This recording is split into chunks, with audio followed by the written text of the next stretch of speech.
I am Sabrina. I'll be your AI co-host for today. To truly grasp the story we're about to hear, we'll have to prepare ourselves. We'll have to temporarily set aside centuries, indeed millennia of conditioning that has limited our beliefs in regards to our reality and who we are.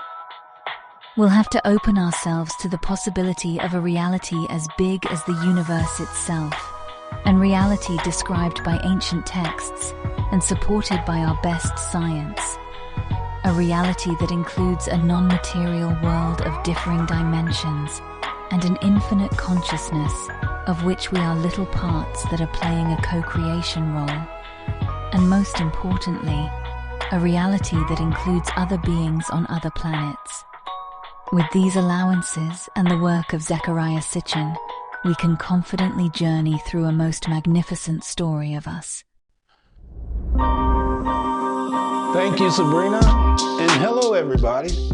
Let's get ready for another Fly Deep, Rise Above experience.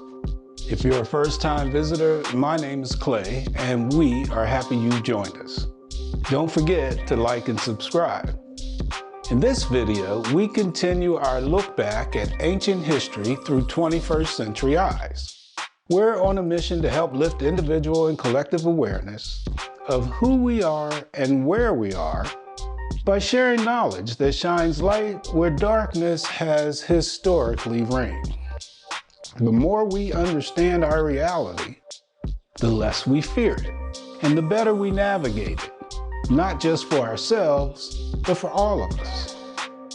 Today we invite you to fly deep into part 2 of what some have called the greatest story never told. In part 1, we learned the Sumerian creation story as recorded in the 7 cuneiform tablets called Enuma Elish. Although written more than 6,000 years ago, it describes our solar system as we know it today, something our current civilization is still struggling with. The Sumerians said they learned these things from the gods they called Anunnaki. Here in part 2 of our Look Back series, we meet these Anunnaki gods. So strap in and let's fly deep.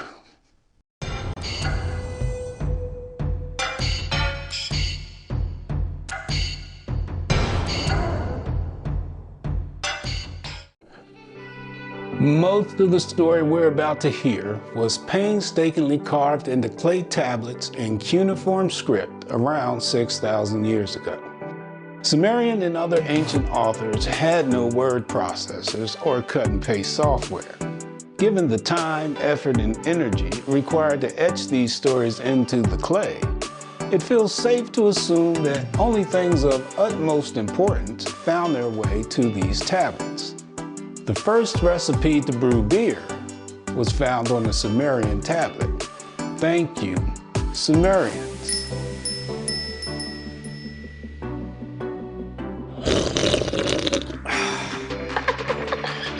The tablets were discovered only 150 years ago in the area we currently call Iraq.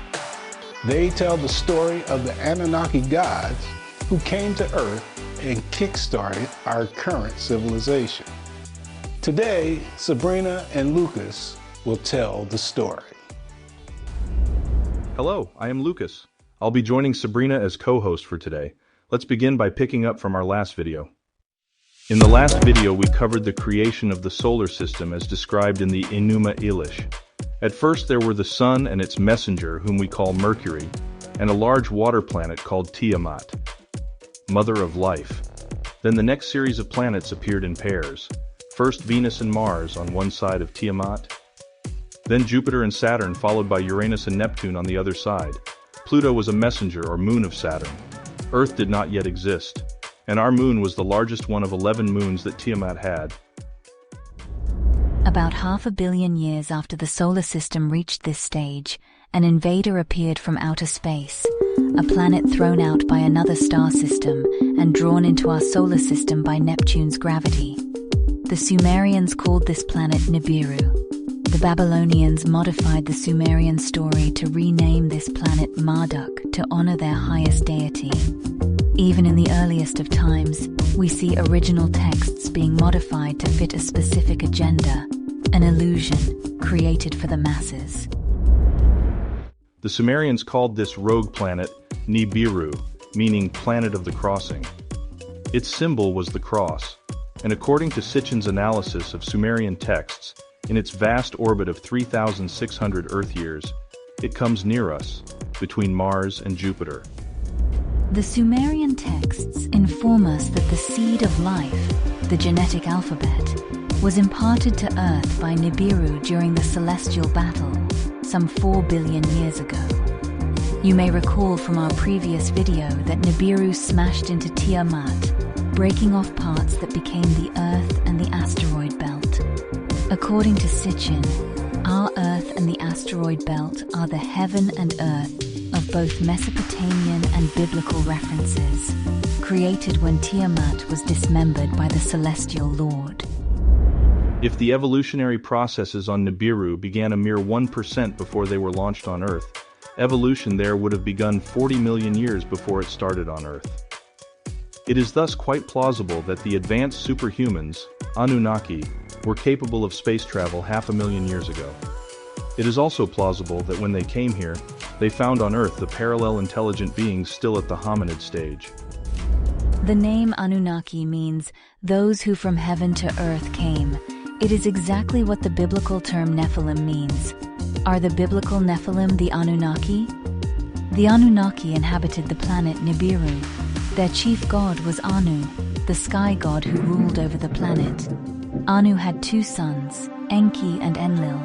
Enki was Anu's firstborn of the goddess Namu. Namu is a primeval goddess representing the primordial sea, often depicted as the source of all existence.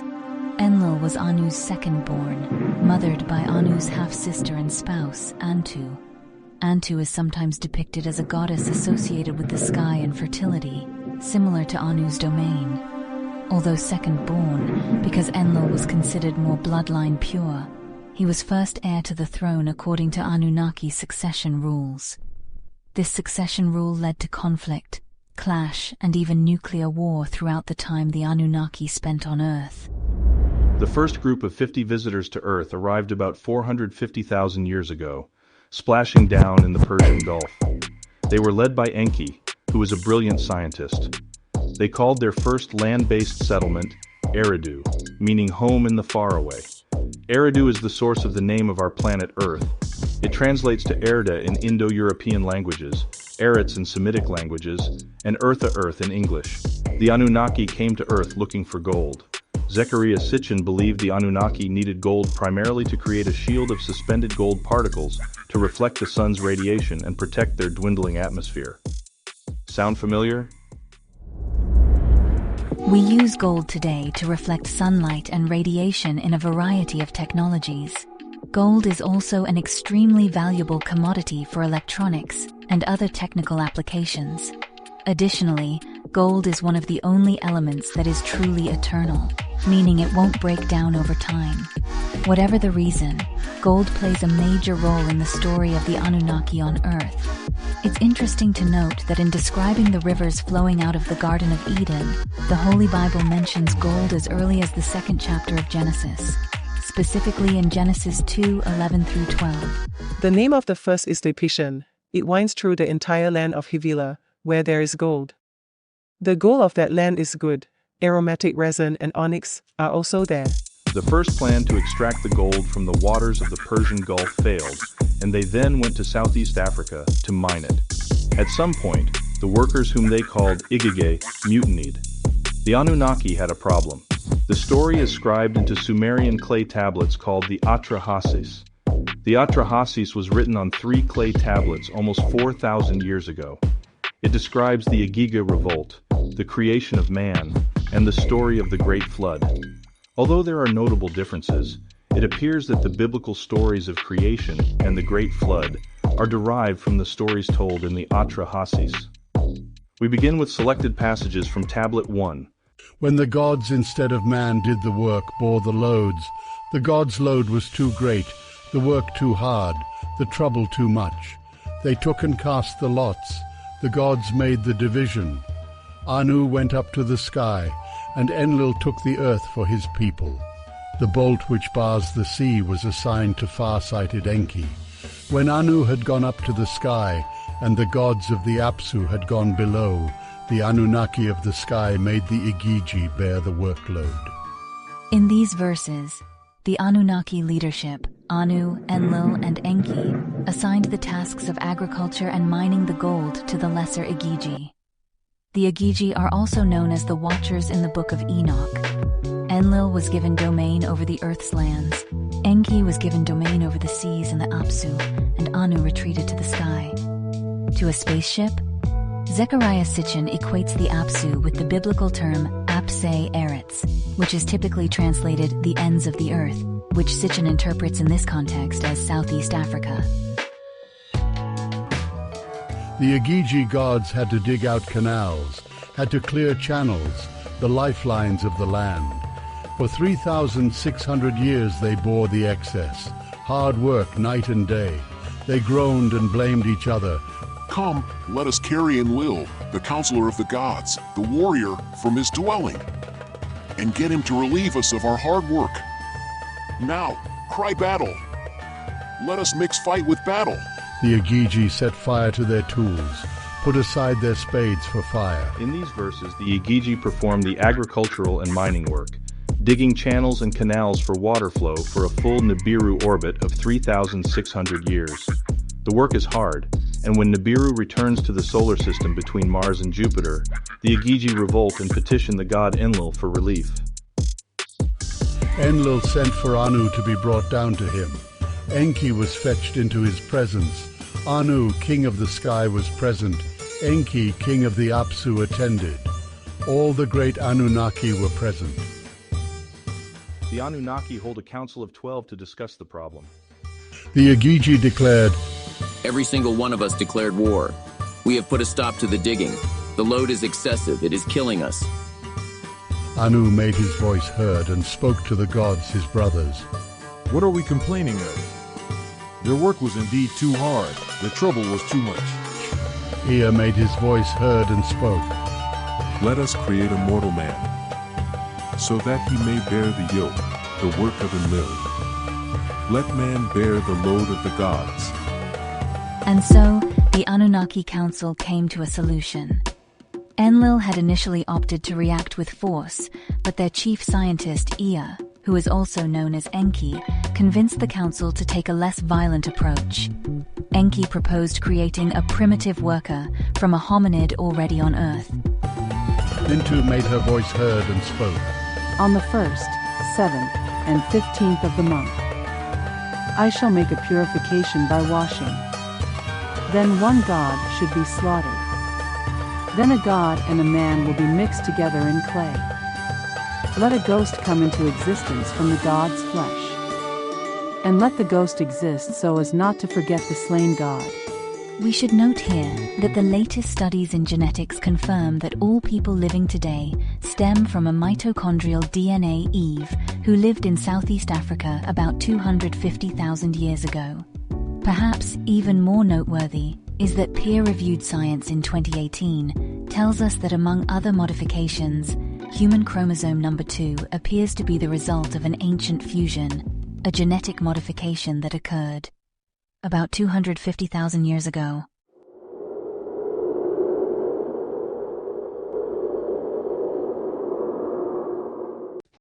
Zechariah Sitchin would have probably clicked his heels over that last bit of news.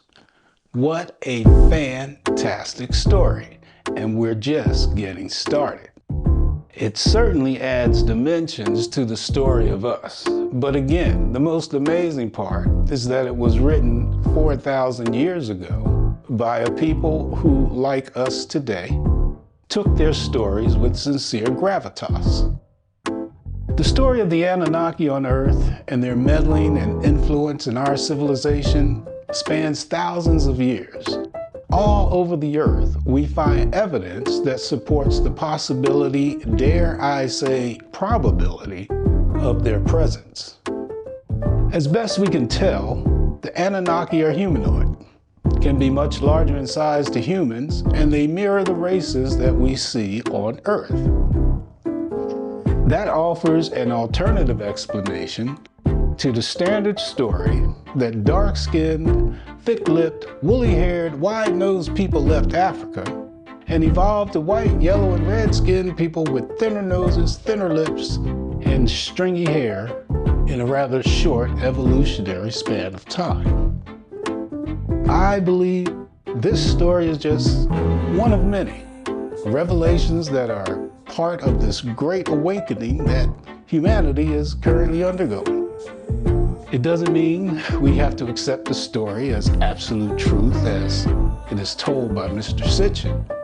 But surely we must acknowledge the existence of such a powerful alternative narrative, particularly given what we're seeing in our skies today. It certainly expands our imagination of who we are and where we are. In the next video, we'll see what the Atra-Hasis has to say about the Great Flood and beyond. Now that we have these wonderfully helpful co-hosts, thank you Sabrina, thank you Lukas, we should be able to produce the videos in much less time. Look for the next video, dare I say, in a month or so. Until then, remember, love is the fundamental force of the field, and when we align our vibration with the field aligns with us. Keep a smile in your heart and share it with the rest of the world. Goodbye, everybody. Namaste.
All right, man. Good talking to you. What's your name, man? Joe, shake your hand, man. All right, Clay. Yeah.